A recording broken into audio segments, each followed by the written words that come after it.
오늘 에스겔서 22장 30절 말씀을 가지고 탄핵 정국을 대하는 성도의 태도라는 제목으로 함께 은혜 나누겠습니다. 요즘 정말로 나라가 너무나 혼란스럽습니다. 마치 벌집을 건드려 놓은 것 같습니다.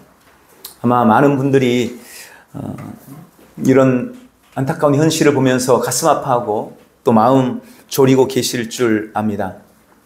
제가 얼마 전에 극동방송 소망의 기도를 인도하러 갔었는데 어떤 분이 그렇게 기도를 요청해 왔어요. 담임 목사님이 설교 중에 정치적인 견해를 너무 많이 드러내고 정치적 설교를 너무 많이 한다는 겁니다.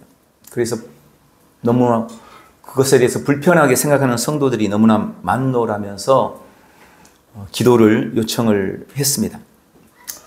저는 그 부분에 대한 물론 중립적인 입장에서 코멘트도 하고 그렇게 기도를 해줬습니다. 그런데 그것이 계속 제 마음에 걸렸습니다. 지금 나라가 이렇게 혼란스럽고 어려운데 어쩌면 우리 대한민국의 방향성에 대한 중대한 기점이 될 수 있는 그런 시점에 우리가 서 있는데 내가 목사로서 또 한 사람의 성도로서 어떤 태도를 취해야 하는 것이 마땅할까? 그런 질문을 제 자신에게 해야 했습니다. 어쩌면 지금 한국의 수많은 교회들이 또 목사님들이 많은 성도들이 저와 동일한 질문을 하고 계실 겁니다. 지난 2주간은 우리가 새해를 시작하면서 우리 교회에 2025년도 주신 약속의 말씀에 대해서 함께 나누느라고 말씀을 못 드렸지만 진즉부터 지금 돌아가는 이 상황들 작금의 사태를 보면서 우리가 성도로서 크리스찬으로서 어떤 입장과 태도를 취해야 할까에 대해서 많은 고민을 하면서 말씀을 나눠야겠다라고 생각했습니다. 먼저 생각해 볼 것은 교회에서 정치에 대해 설교하는 것에 대해서 먼저 좀 제가 생각하는 바를 말씀을 드리려고 합니다. 그동안 많은 사람들은 목사님들이 강단에서 정치에 대해서 이야기하는 것을 사실 터부시해 왔습니다. 좀 금기처럼 여겼습니다. 그렇게 정치적인 얘기를 해서 손해일 뿐이다. 절대 그게 좋을 리가 없다라고 여겨진 겁니다. 그런데 사실 그렇게 생각하는 것 자체가 잘못됐다는 게 저의 입장입니다. 사람들이 교회에서 정치 얘기하지 마 라고 하면서 말하는 대표적인 것이 이 정교 분리의 원칙이라는 것입니다. 정치와 교회는 분리되어 있다. 그러니 교회에서 정치 얘기하는 것은 정치에 관여하는 것은 정교 분리의 원칙에 위배되는 거야. 그러니 하지 마 라고 이야기하는 것입니다. 이 정교 분리의 원칙에 대해서 우리나라 헌법 20조 제1항에 보면 모든 국민은 종교의 자유를 가진다 이렇게 되어 있습니다. 그리고 제2항에 국교는 인정되지 않으며 종교와 정치는 분리된다라고 되어 있습니다. 어느 국교를 딱 정하면 다른 종교를 믿는 사람들이 침해받으니까 국교는 인정하지 않는다. 또 종교와 정치는 분리되어 있다. 이렇게 헌법으로 규정하고 있습니다. 그런데 우리나라의 헌법은 대체로 미국의 법을 기반으로 했습니다. 이 정교 분리의 원칙은 1776년 미국 독립혁명서에 나오는 이 정교 분리 원칙을 기반으로 하는 것입니다. 1776년 되게 오래됐죠. 그때 이 독립혁명서에 정교 분리의 원칙에 대해서 기준을 세운 겁니다. 근데 그 의미는 뭐냐면 국가가 정부가 교회에 대해서 개입해서는 안 된다라는 의미입니다. 국가가 교회에 대해서 어떤 권한도 행사해서는 안 된다는 것입니다. 이것은 교회의 독립성과 자율성을 보장하고 교회를 보호하기 위한 원칙이었습니다. 우리는 코로나 시기를 거쳐오면서 이것이 철저하게 외면당했던 것을 우리는 경험했습니다. 여러분, 국가는 교회에 관여해서는 안 돼요. 이게 정교 분리의 원칙인 겁니다. 그런데 국가가 교회에 대면 예배 드리지 마라. 숫자를 제한해라. 이건 이미 국가가 교회의 정교 분리의 원칙을 위배한 거예요. 이 정교 분리의 원칙은 교회를 보호하기 위해서 만들어진 것임을 분명하게 이해해야 합니다. 근데 이것이 우리나라 일제강점기에 교회를 통해서 독립운동이 자꾸 일어나고 신사참배 운동을 거절하고 이런 일들이 일어나니까 이것을 막기 위해서 야, 교회는 정치에 관여하면 안 돼. 교회는 독립운동 같은 거 하지 마. 그건 정치야. 교회는 신사참배 거부 이런 거 하지 마. 그것도 정치야. 이러면서 종교 분리의 원칙을 잘못 인용했던 것입니다. 그것이 지금까지 잘못된 인식을 가져온 것입니다. 지금 우리나라가 이렇게 혼란스럽고 어려운데 온 나라가 모든 국민이 직면해 있는 이 어려운 문제들에 대해서 교회가 정치적인 견해를 말하지 말라라고 하는 것은 매우 비상식적이고 아니 비상식을 넘어서 몰상식한 이야기라는 것을 저는 분명하게 먼저 말씀을 드립니다. 두 번째는 우리의 기준은 철저하게 하나님의 말씀이어야 한다는 것입니다. 여러분, 설교라는 것을 한 문장으로 말씀을 정확하게 드리기는 어렵습니다. 그러나 기본적으로 설교는 하나님의 말씀을 전하는 것이고 하나님의 말씀을 전하는 이유는 그 말씀을 통해서 우리 성도들의 삶의 여러 상황과 환경들, 갖가지 인생의 문제들, 즉 세상의 도전과 세상의 여러 문제들을 대면하는 성도들이 말씀을 붙들고 세상 속에서 승리할 수 있도록 우리식으로 말하면 세상에서 왕노릇하고 정복하고 통치하는 삶을 살게 하기 위해서 하나님의 말씀을 전하는 것입니다. 그렇다면 성도들이 살아가는 세상의 모든 상황들, 단지 영적인 영역뿐만이 아니라 정신적인 영역들을 포함해서 건강이나 질병, 돈 문제, 가정 문제, 직장이나 인간관계, 문화, 예술, 과학, 사회 전반의 모든 삶의 문제들이 설교를 통해서 다루어지는 것은 너무나 당연하고 마땅한 일인 것입니다. 그리고 거기에는 당연히 정치도 포함될 수밖에 없습니다. 그런데 다른 분야는 다 말해도 되는데 다른 건 다 설교해도 되는데 정치 얘기해서는 안 된다라는 것은 말 그대로 어불성설인 것입니다. 곧 설입니다. 구정이 되는데 옛날에는 명절날 모이면 꺼내지 말아야 할 첫 번째 이슈가 종교였어요. 모여서 종교를 강요해봤자 좋은 소리 못 듣고 서로 싸우긴 한다는 거죠. 근데 지금은 종교 얘기는 이제 아무것도 아니에요. 불문율이 됐어요. 정치 얘기는 꺼내지 마라. 그만큼 한 가족이라 하더라도 정치적인 극단의 지금 대결 상황을 가정에서도 겪고 있기 때문에 그런 겁니다. 실제로 제가 아는 목사님 가정에서도 목사님과 사모님이 완전히 대립이 돼가지고 서로 불문율이에요. 절대 말 안 해요. 말하면 싸우니까 무조건. 얼마 전까지만 해도 성도들에게 가장 큰 우상은 돈이다 라고 생각했습니다. 그런데 지금은 단연 정치적인 이념이 최고의 우상이 되어버렸습니다. 그래서 제가 다시 한번 꼭 말씀드리고 싶은 것은 성도는 크리스찬이라면 그게 목사든 장로든 집사든 평신도든 가장 최우선적인 기준과 잣대는 하나님의 말씀이어야 한다. 성경이어야 한다는 것입니다. 여러분, 분명히 말씀드립니다. 하나님의 말씀이 우리의 기준과 잣대입니다. 그러니 정치를 볼 때도 당연히 하나님의 말씀의 기준을 가지고 바라봐야 하는 것은 너무나 당연한 것입니다. 며칠 전에 인터넷 설교를 듣는데 어떤 목사님이 지금 우리나라의 상황을 안타까워하면서 목사님들의 90%가 자경화되고 교인들의 70%가 자경화됐다 하면서 열변을 토하는 것을 들었습니다. 나중에 다시 한번 들어보려고 들어갔더니 막혔더라고요. 근데 저는 이 말에 동의는 하지 않습니다. 제 주변에는 훨씬 더 많은 목사님들이 그 반대이기 때문입니다. 그러나 목사님들 중 많은 분들이 성경의 진리보다 이념에 더 치우쳐 있다는 것 또한 부정할 수가 없는 사실입니다. 흔히 자유주의 신학, 신신학을 공부한 목사들은 대부분 그렇습니다. 그들은 성경을 액면 그대로 믿지 않습니다. 홍해가 갈라졌다는 것을 믿지 않아요. 그때 홍해가 갈라진 것이 아니고 철이 그래서 때가 그래서 물이 얼마 없어서 건넌 거다. 그렇게 설명합니다. 그럼 도대체 애굽의 군사들이 홍해에 빠져 죽었는데 그럼 이만큼 찬 물에 빠져 죽은 거예요? 그건 어떻게 설명할 거예요? 그들은 동정녀 탄생을 믿지 않습니다. 예수님이 성령으로 잉태했다는 것을 믿지 않아요. 성경에 나와 있는 수많은 기적과 이적들을 그들은 단지 설화나 아니면 문학적인 어떤 은유, 그런 걸로 치부하고 성경을 액면 그대로 믿지 않습니다. 그리고 그런 식의 신학을 한 대부분의 목사님들은 아까 어떤 목사님이 말한 대로 솔직히 좌경화되어 있습니다.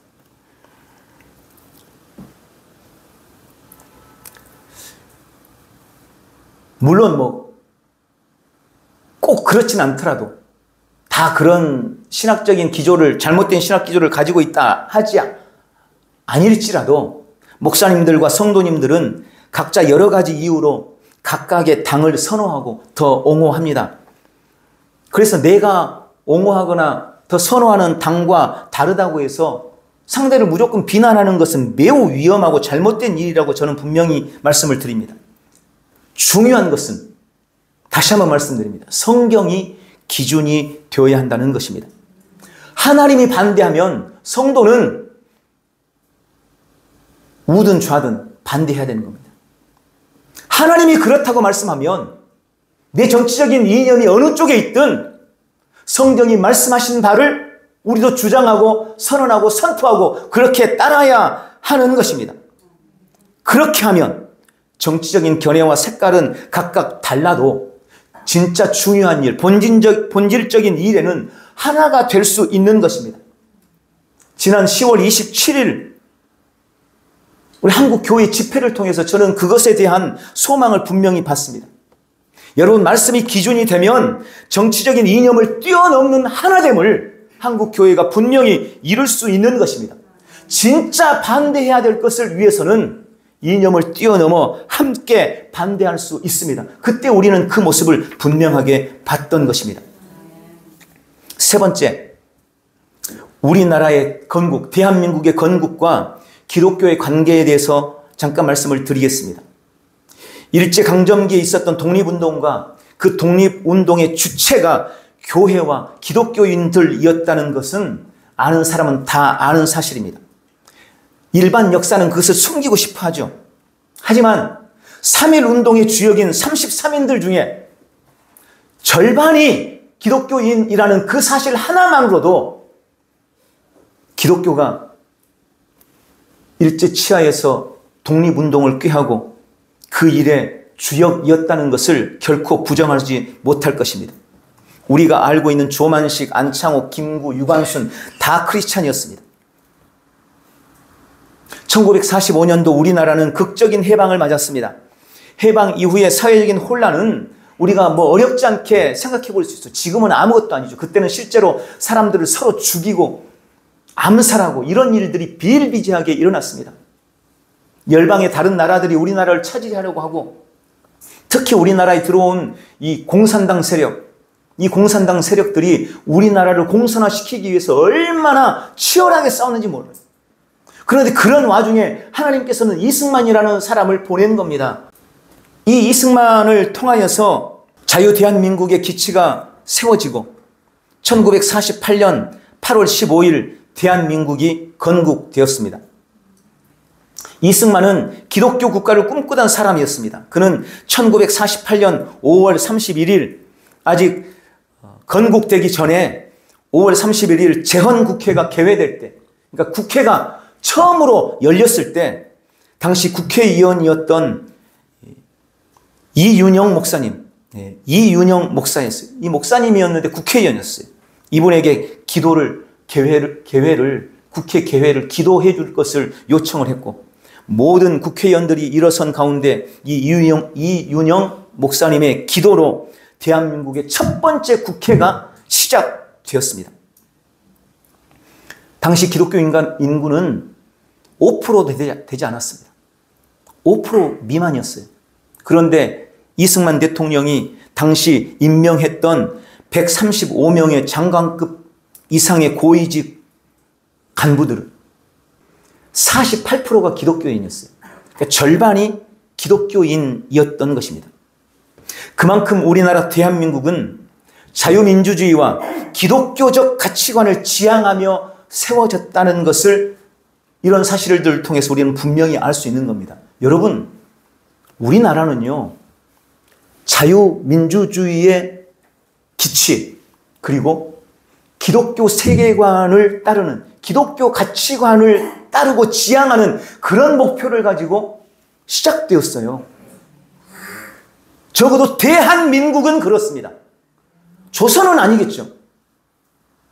대한민국은 그렇게 시작됐어요. 그런데 많은 사람들이 이것을 부정하고 싶어 합니다. 그리고 역사의 중요한 변곡점들마다 교회와 성도들이 있다는 것은 부정할 수 없는 사실입니다. 제가 이것을 준비하면서 자료들을 좀 봤는데 1951년 전쟁 중에 군종병 제도가 처음 도입됐어요. 군종병. 지금은 뭐 불교 군종도 있고 뭐 천주교 군종도 있고 다 유교 군종까지, 원불교 군종까지 있다 그러더라고요. 근데 그때는요, 기독교 군종밖에 없었어요. 기독교 군종 제도가 그때 시작됐어요.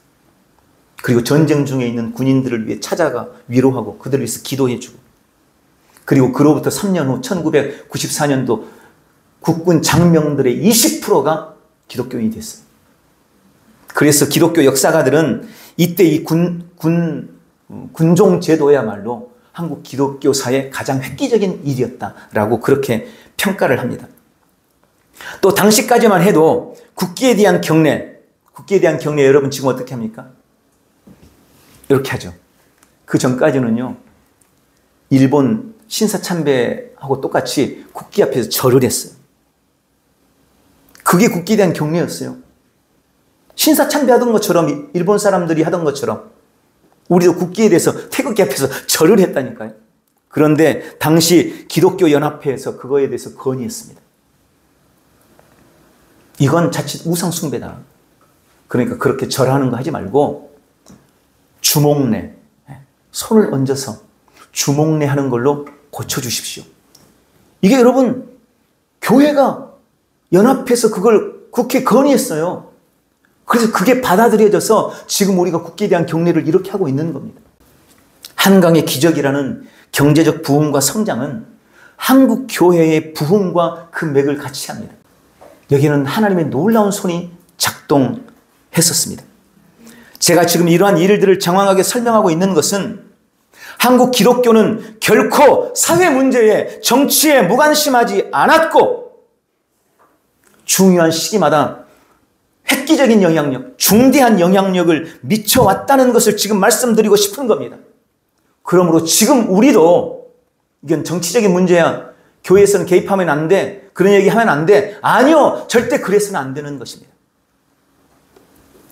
네 번째, 탄핵 국면이 가져다 준 긍정적인 효과에 대해서 잠깐 나누겠습니다. 얼마 전 갑작스러운 대통령의 계엄 선포로 지금 나라가 뒤집어져 있습니다. 저도 그날 저녁을 분명하게 기억하고 있어요.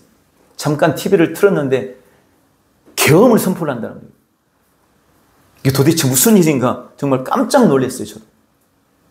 그래서 한동안 잠을 못 이뤘습니다. 다음날 새벽 예배인데 결국 새벽에 해제됐죠. 그에 따른 평가는 모든 국민들이 자유롭게 할 수 있다고 저는 분명하게 생각합니다. 그리고 나서 일어난 여러 가지 일들은 제가 구체적으로 말씀을 드리지 않아도 이미 저보다 더 잘 알고 계시리라고 생각합니다. 문제는 그 뒤로부터 여러 반응들과 지금 우리가 처해 있는 이 어려운 상황인 것입니다. 저는 감사하게도 이 부분에 대해서 묵상할 때 하나님께서 저에게 긍정적인 부분에 대한 몇 가지를 말씀해 주셨습니다. 이번 계엄 이후 탄핵 국면에서 가장 두드러진 제가 생각하는 고무적인 변화들, 긍정적인 변화들이 몇 가지가 있다면 첫 번째는 청년들이 깨어나고 있다는 것입니다. 특히 2030 세대의 놀라운 변화는 저는 정말 획기적이라고 생각합니다. 보통 2030 하면 정치에 별 관심이 없고 개인주의적 성향이 강한 세대라고 여겨왔습니다. 그런데 이번에 그들이 일어난 것입니다. 그저 대중 심리에 의해서 일어난 그런 반응이 아니라 우리 청년들이 가지고 있는 장점인 SNS나 미디어를 통해서 거짓과 진실을 분별해내고 우리 청년들이 지금 대거 각성하고 있다는 것입니다. 길거리에 나온 청년들을 보면서 7080 어르신이 날도 춥고 청년들이 공부도 해야 되고 그래야 되는데 우리가 자리 지킬 테니 들어가라고. 그랬더니 이 2030 청년들이 오히려 어르신들한테 우리가 그동안 어르신들을 오해하고 폄훼했다면서 죄송하다고. 그러면서 서로 얼싸안고 울었다는 거 아니에요. 그런 이야기는 제가 근래에 들었던 이야기들 중에 가장 감동적인 이야기 중에 한 가지입니다. 제가 오늘 영상에 몇 번 올릴까 말까 고민을 하다가 결국 못 올렸는데, 눈밭에서 기도하면서 비닐 뒤집어 쓰고 있는 성도들의 모습 아마 여러분도 보셨을 거예요. 엄청난 청년들이 지금 거리로 쏟아져 나왔습니다. 그리고 이 시대에 대한 위기의식을 느끼고 있는 것입니다. 그래서 대통령도 청년들이 각성하고 있다는 그런 소식에 그것만으로도 계엄 선포하기를 잘했다라고 말했다는 것 아닙니까?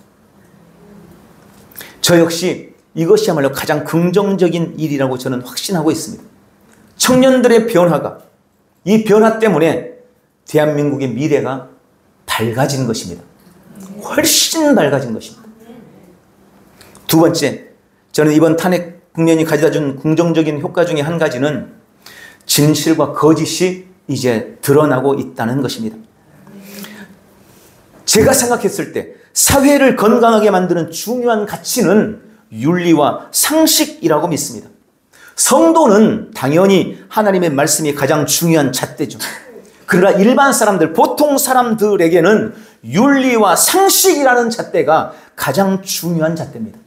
그것으로 대부분을 판단하는 거예요. 이게 윤리적이냐, 그리고 이게 상식적이냐.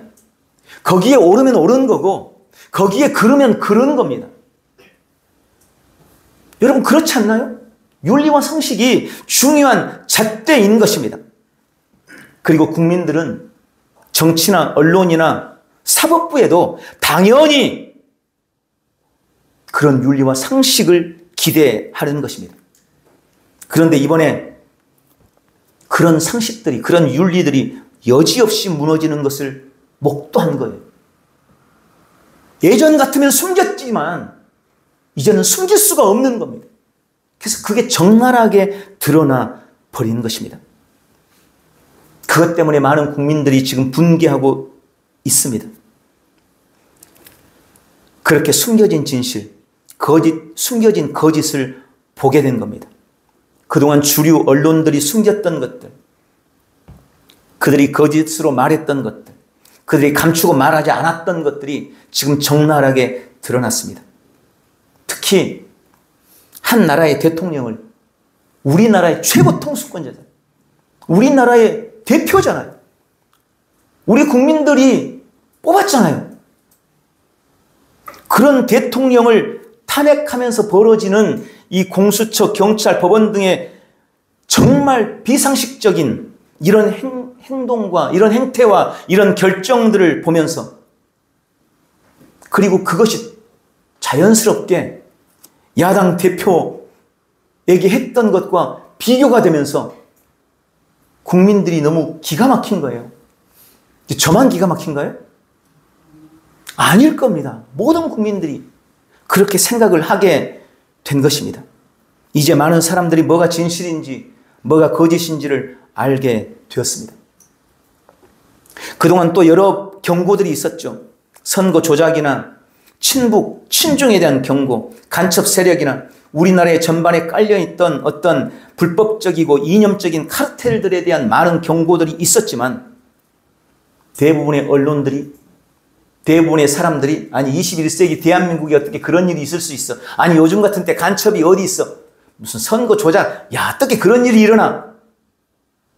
이러면서 사람들이 이건 상식적으로 이해가 안 돼 하면서 묻어버렸어요. 말하기를 두려워하고, 말하면 뭔가 이념적으로 너무 극단적인 사람인 것처럼 치부되고. 그런데 여러분, 지금 그게 사실로 드러나고 있잖아요.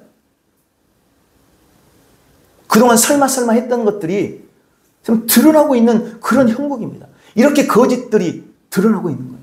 숨겨졌던 진실들이 지금 드러나고 있는 것입니다. 이것은 매우 중대한 일이라고 생각합니다. 그게 제가 봤을 때는 매우 중요한 긍정적인 영향력인 것입니다. 한마디로 국민들이 우리가 속고 있었구나, 이렇게 생각하게 됐고 내가 다시는 속지 않아야지 생각하게 되었다는 것입니다. 그리고 세 번째, 물론 다른 얘기들도 많이 할 수 있겠지만 세 번째, 제가 생각하는 긍정적인 효과는 교회의 선택지가 분명해졌다는 것입니다. 물론 그동안도 저는 그렇게 생각을 많이 했어요. 아니 어떻게 목사님인데 저런 선택을 할 수 있지? 아니 어떻게 크리스찬이 저렇게 선택을 할 수 있을까? 성경이 기준이 되고 성경이 판단의 잣대가 되어야 할 교회가 어떻게 저런 사람을 선택하지? 교회마저 이념적인 정치적인 이념에 매몰되어서 선택하고 판단하는 것을 보면서 이해가 안 됐던 점이 많이 있었어요. 저도.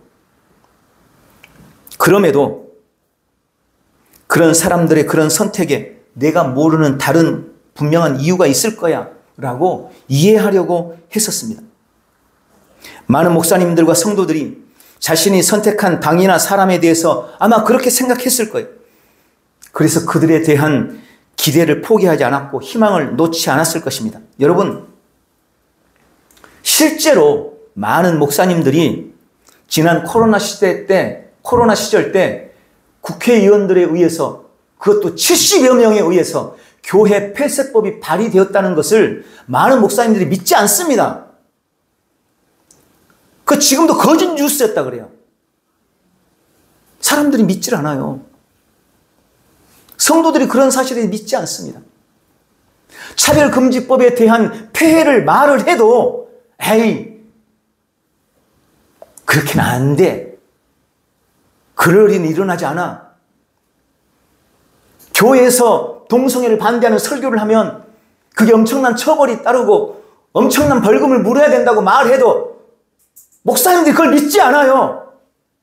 아니 무슨 우리나라 국회에서 그런 일을 어떻게 해? 아니 그 당에서 어떻게 그런 것까지 하겠어? 그렇게 하면서 설마 그 사람이 그럴 리 없다고, 그 당이 그럴 리가 없다고 생각을 해왔던 것입니다. 그런데 이번에 일어난 계엄령과 탄핵 국면을 통해서 그런 것들이 진짜로 그럴 수 있겠구나, 이렇게 지금 깨달아지고 있는 거예요. 여러분, 탄핵이라는 것은 쉽게 일어난 일이 아닙니다. 이건 정말로 최후 방편인 거예요. 최후 방편. 탄핵은 우리가 지금 탄핵이라는 말을 너무 요즘에 자주 들어가지고 이게 그냥 쉽게 일어나는 일인 것처럼 생각하지만 여러분, 그렇지 않아요. 어느 국회에서도 탄핵이 그렇게 쉽게 일어난 일이 없습니다. 그런데 이번 국회에서만 불과 몇 년 만에 29명이 탄핵이 되어버렸어요. 검사를 비롯해서 국무위원들을, 정부 관료들을 그냥 막 탄핵한 거예요. 그래서 지금 한 명인가 두 명인가만 더 탄핵이 되면 국무위원들이 회의 자체를 못한다는 거잖아요. 설마 했던 일들을 지금 우리가 목도하면서 사람들이 이제 깨치기 시작한 겁니다. 예산삭감, 정부에 대한 예산삭감. 많이 듣지만 사람들이 이거에 대해서 자세히 관심을 갖지 않아요. 그러니 나라에서 일을 해야 되는데 그 예산을 다 삭감해버리는 거예요. 대통령이 자기가 세운 공약을 실천하기 위해서 그 일을 해야 되는데 예산을 아예 안 주는 거예요. 여러분, 예산 빵원이 말이 안 되는 일이 지금 현재 일어났어요. 이미. 이걸 지금 국민들이 이제 깨달아가고 있는 거예요. 그리고 무법적인 여러 행태들. 무법적이잖아요. 이제 다 알아요. 공수처가 내란 수사할 권한이 없다는 것을. 그런데 그들이 계속 수사를 하고 있고 또 원래 신청하면 안 되는 곳에 가서 신청을 해오고 이런 무법적인 일들이 아무렇지 않게 일어나고 있어요. 그리고 설마 했는데 오늘 새벽 대통령이 결국 구속이 돼버렸어요. 여러분, 이걸 가볍게 생각해서는 안 됩니다. 대통령은요, 어떤 경우에도 구속이 될 수 없어요. 이게 법적인 권한이에요. 그런데 법을 어기고 지금 구속을 한 겁니다. 한 나라의 대통령을. 이런 일들이 우리 눈앞에서 뻔히 들여다 일어나고 있는 것을 우리가 바라보면서 이게 뭔가 싶은 거죠. 교회가 알아야 될 것은 더 중요한 일이 있습니다. 여러분, 잘못된 정권이 들어서면요, 가장 먼저 타격을 받을 곳은 교회입니다. 교회예요. 이렇게 자유롭게 예배할 수 있는 나라 세계 몇 나라 안 됩니다. 우리가 그 혜택을 누리고 있는 거예요. 근데 우리는 그것에 대해서 감사하지 못해요. 저는 이번 일들을 통해서 모르긴 해도 많은 목사님들이, 많은 성도들의 생각이 바뀌었을 거라고 생각합니다. 왜요? 교회의 선택지가, 다른 선택지가 이제 없어진 거예요. 우리의 선택지가 분명해졌습니다. 그게 제가 봤을 때는 지금 너무나 어렵고 힘든 가운데 있지만 이 탄핵 국면이 준 매우 긍정적인 효과라고 생각합니다. 마지막으로 세상을 보는 교회의 관점과 태도에 대한 말씀을 잠깐 나누고 말씀을 마치겠습니다. 우리는 이 시대를 어떻게 바라봐야 될까요? 첫 번째, 현실 도피는 참 신앙이 아닙니다. 주님은 우리가 세상의 빛이라고 하셨습니다. 우리는 세상의 빛입니다. 세상을 밝히 비출 책임을 가졌습니다. 어떤 교회들이 세상 일에 너무 관심 갖지 말고 신앙에나 신경 쓰고 열심히 기도만 하라고 누가 어떤 목사님이 그렇게 말했대요. 그래가지고 그걸 막 비난하는 소리들이 있더라고요. 여러분, 그래서는 안 돼요. 그 말은 빛을 비추지 말라는 말인 거예요. 우리는 세상에 대한 책임을 지는 사람들입니다. 그러므로 현실을 피하려고 하지 말고 현실을 직시하기를 주님의 이름으로 축원합니다. 두 번째는 말씀으로 바르게 분별하라는 것입니다. 아까도 말씀드렸지만 우리의 기준은 말씀입니다. 세상을 보는 안목과 통찰력은 오직 말씀에서 나오는 것입니다. 그것을 위해서 우리는 하나님의 말씀 안에 있어야 하는 것입니다. 세상을 분별하는 기준이 말씀입니다. 그래서 우리는 동성애를 찬성할 수 없는 거예요. 그래서 우리는 동성애를 길을 쓰고 막는 겁니다. 그래서 우리는 동성혼을 길을 쓰고 막는 겁니다. 왜? 우리의 판단과 선택의 기준이 하나님의 말씀이니까. 말씀이 가증하다고 하니까 그게.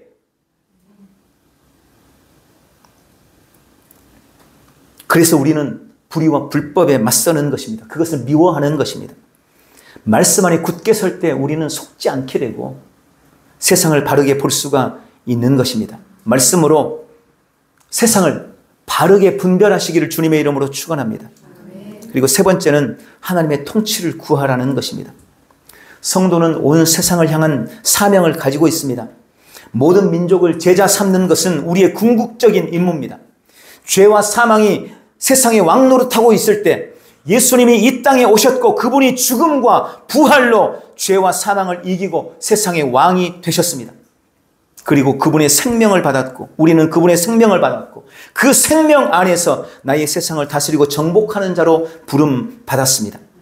하나님께서 나에게 맡겨주신 세상이 불의와 불법으로 어둠으로 가득 차 가는 것을 우리는 그냥 두고 봐서는 안 되는 겁니다. 그런 책임을 지는 자로 나를 여기고 내가 할 수 있는 일들을 해 나가야 하는 것입니다. 주님의 통치가 실현되고 하나님의 나라가 이루어지는 일을 위해서 정말로 우리가 정신을 똑바로 차리고 있어야 됩니다. 근신하고 기도해야 하는 것입니다. 오늘 말씀을 마치겠습니다. 주님은 오늘 본문 에스겔서 22장 30절을 통해서 패역하고 타락한 세대에 주님이 찾고 있는 사람이 누군지를 분명히 밝히셨습니다. 바로 그 땅을 위해 성을 쌓는 사람을 주님이 찾습니다. 모든 것이 무너져 내렸지만 그런 무너진 한가운데 서서 다시 성을 쌓고 있는 사람. 누가 봐도 저 미친 짓이야. 저 사람 혼자 저러고 있다고 뭐가 달라져? 라고 말할 수 있지만 그럼에도 불구하고 무너진 성 한 귀퉁이에 서서 돌 하나 올리면서 성을 쌓고 있는 그 사람을 주님이 찾고 계시다는 것입니다. 또 성 무너진 데를 막아서서 하나님의 진노를 수그러뜨릴 한 사람을 주님이 찾고 있다고 말씀하십니다. 성이 무너졌어요. 거리 하나님의 진노가 쏟아져 들어옵니다. 그런데 그 한 자리, 그 성 무너진 곳을 내가 막아서는 거예요. 그 사람을 주님이 찾고 계십니다. 어제 대전역에서 세이브 코리아 집회가 열렸어요. 대전에서만 열린 게 아니죠. 전국적으로 다 열렸습니다. 어제. 대전에서 한 2, 3천 명 모였다고 그러더라고요. 우리가 할 수만 있다면, 기회가 있다면, 기회가 된다면 열심히 그런 데도 참석해야 돼요. 저는 이 한 사람 생각을 하면서 아까 제가 말씀드린 그 그림이, 그 사진이 떠오르더라고요. 눈밭에서 비닐을 뒤집어 쓰고 기도하고 있는 그 사람들. 주님이 그들을 기뻐하실 겁니다. 우리가 하지 못하는 일들을 그분들이 하고 있는 거예요. 우리도 우리가 있는 자리에서 최선을 다하고 직접 나가지 못한다면 카톡이라도 보내면서, 이제 카톡까지 검열한다고 하는데, 카톡이라도 보내면서 이 땅을 향한 하나님의 뜻을 전하고, 불의가 성행하는 것, 불법이 성하는 것을 막아내는 복되고 귀한 지체들이 되시길 주님의 이름으로 축원합니다. 하나님께서는 기도로 세운 나라, 기독교 가치관을 지향하며 하나님께서 세우신 우리나라 대한민국이 이렇게 무너져 가는 것을 원하지 않으십니다. 지금의 이 어려운 상황들은 반드시 역전의 역사를 이룰 것입니다. 반드시 협력하여 선을 이룰 것입니다. 그것을 위해서 주님이 지금 사람을 찾고 있다는 것을 기억하시고 우리가 기꺼이 그 한 사람이 되기로 결단하는 복되고 귀한 성도들 다 되시기를 예수님의 이름으로 축원합니다. 기도하겠습니다. 사랑하는 아버지, 우리나라 대한민국을 향한 하나님의 자비와 사랑에 감사드립니다. 어둠과 거짓, 온갖 불의와 불법으로 점철된 이 땅을 우리 주님의 능력의 손에 맡겨드립니다.